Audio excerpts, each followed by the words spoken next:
In the quiet, sleepless hours of a late summer night, the narrator, a witty, anxious, middle-aged woman, lies awake with a headlamp strapped to her forehead, reading to distract herself from her chronic insomnia.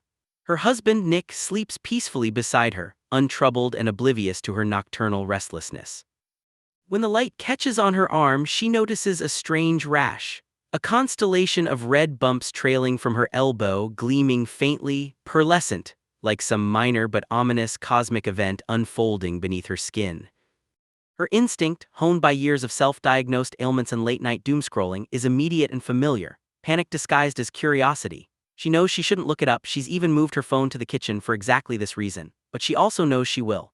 The voice in her head tells her not to Google it, but moments later she's tiptoeing downstairs, trailed by her two cats who assume with feline certainty that breakfast is imminent. As they tumble down the stairs ahead of her, she mutters affectionately, aware that this is exactly how she'll break her first hip. She gives in to temptation. In the glow of her phone screen, she uploads a photo of her mysterious rash and consults the internet, an oracle of equal parts knowledge and terror.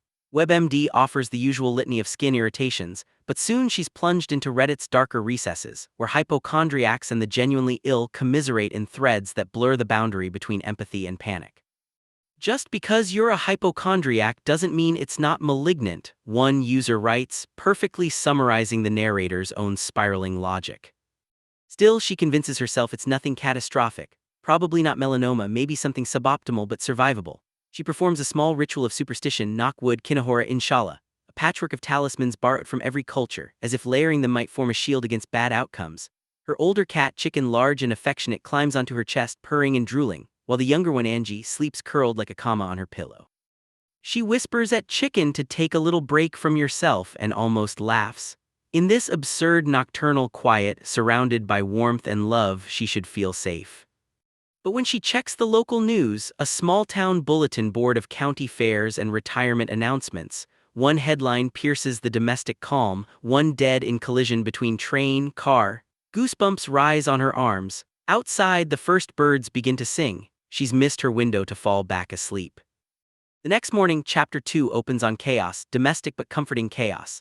The narrator, phone wedged between shoulder and ear as she waits on hold with her dermatologist, stands on a stool wielding a screwdriver, wrestling with a malfunctioning ceiling fan that seems on the verge of launching into orbit.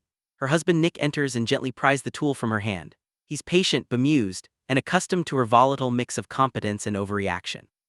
He insists on taking over. He's the man of the house, in the most old-fashioned but tender sense, and she lets him.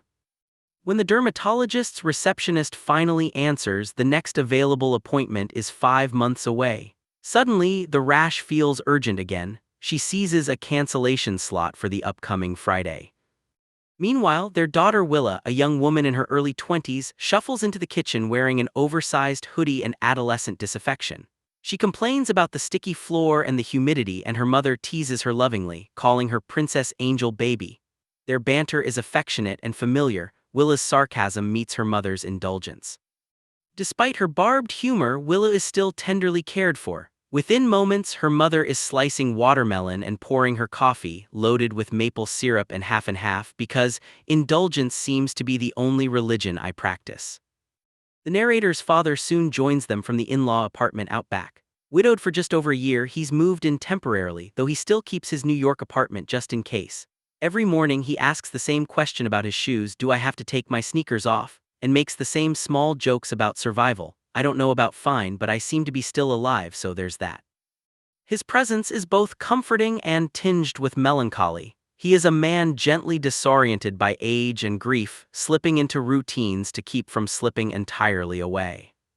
Their house, like their family, is imperfect but functional, a mix of old formica, mismatched tiles, and love. The in-law apartment, ironically called the shack, is the nicest part of the property with skylights and mountain views.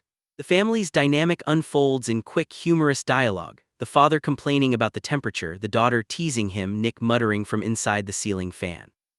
The narrator reflects that they all work abnormally. Nick's hours as a physical therapist are erratic. She writes from bed, Willa dissects fruit fly brains in a lab, and their older son, Jamie, the only one with a real job, lives far away in New York.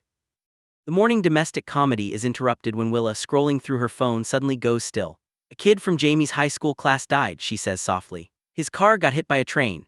The name Miles Zapp means little to the narrator at first, but the tragedy hits with intimate force.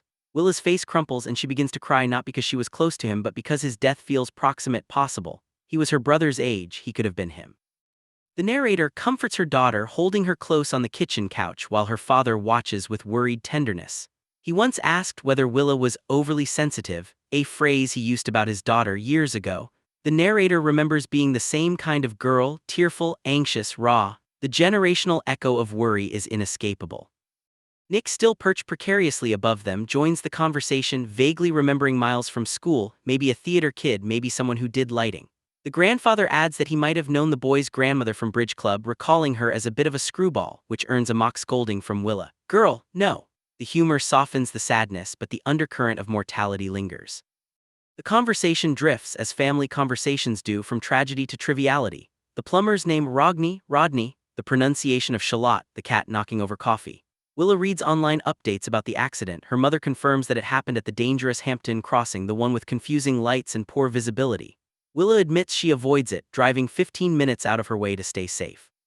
Her grandfather approves, avoiding level crossings, that really is the best way to not get hit by a train. That simple, grim truth hangs over the scene like a quiet prophecy. Finally, Nick finishes fixing the fan, or seems to. He flips the switch, triumphant, and for a moment it works beautifully. Then it sputters, smokes, and dies in a puff of burnt metal. Could I get another cup of coffee? The grandfather asks mildly, breaking the tension. Life, absurd and fragile, goes on. Chapter 3 returns us to the night, where the narrator, once again sleepless, scrolls through her local Buy Nothing Facebook group. The listings are absurd and poignant. Broken TVs, a dot matrix printer, a box of pretty nice gravel, and 5 slices of turkey bacon offered as a gift. She marvels at how even this small act of anti-consumerist community can feel hollow, like a sad form of resistance. Then inevitably her curiosity returns to Miles Zapp. Against her better judgment, she types his name into the search bar. The local news offers only fragments. The train belonged to RCX Freight. Multiple agencies are investigating. There were no witnesses. The family has asked for privacy. The driver was unharmed. The car was obliterated. She clicks on a photo, then recoils. The wreckage is too much. Her imagination fills in the rest. The mother driving in her nightgown to the site. The unbearable moment of recognition. Her empathy slams shut, like a gate lowering, protecting her from a pain too vast to process. Her thoughts wander to childhood memory, playing rivers, roads, and rails with her children, a board game where train tracks and roads interlace in neat, cheerful configurations. Even then, she'd felt a primal anxiety, the game's simplicity mocking the chaos of real life. In her mind, the neat lines blurred into catastrophe, bridges collapsing, trains derailing, cars crushed. She'd look at her children's trusting faces and feel the unbearable weight of love, a love so immense it bordered on terror. The fear of loss was always waiting, just outside the window, a black hole of possibility. Accidents happen, people say, but she can no longer accept that as comfort. If accidents are inevitable, how can anyone love without fear? The phrase becomes a curse disguised as consolation. In the comment section below the article, she finds 2 responses that crystallize the absurdity and cruelty of modern discourse. One commenter, dripping with irony, writes, "OMG, but are the shareholders okay?" Another adds, "Accidents do not happen by accident." She stares at the words, feeling both the chill of cynicism and the whisper of something more. A suggestion that this tragedy might not be random after all, that it might thread somehow into her own life, her own story. Across these 3 chapters, the novel establishes its emotional terrain.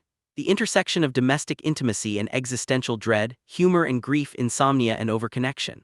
The narrator's voice, wry, hyperverbal, alive with associative leaps, anchors the story in a mind both tender and terrified, a woman aware of every potential catastrophe lurking beneath the skin of ordinary life. At its heart, the narrative is a meditation on anxiety, the way fear disguises itself as vigilance and love as worry. The family's conversations oscillate between absurdity and profundity, mirroring the way real families metabolize dread, through jokes, chores, small acts of care. Death arrives not with grand drama but as a headline glimpsed before dawn, a tremor in the everyday rhythm. The mysterious rash, the insomnia, the dead boy, the malfunctioning fan, all these threads hum beneath the surface, suggesting unseen connections. The narrator's insomnia is both symptom and symbol, a refusal or an inability to rest in a world where terrible things can happen at any moment.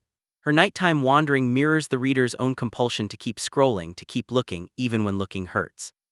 The story so far is a portrait of modern unease, a woman suspended between humor and horror, love and fear, motherhood and mortality. Beneath her wit and self-deprecation lies a deep awareness that every life, hers, her husband's, her children's, even the boys she barely knew, hangs by the same fragile thread. And as the night stretches endlessly before her, that knowledge hums like a train in the distance, growing closer.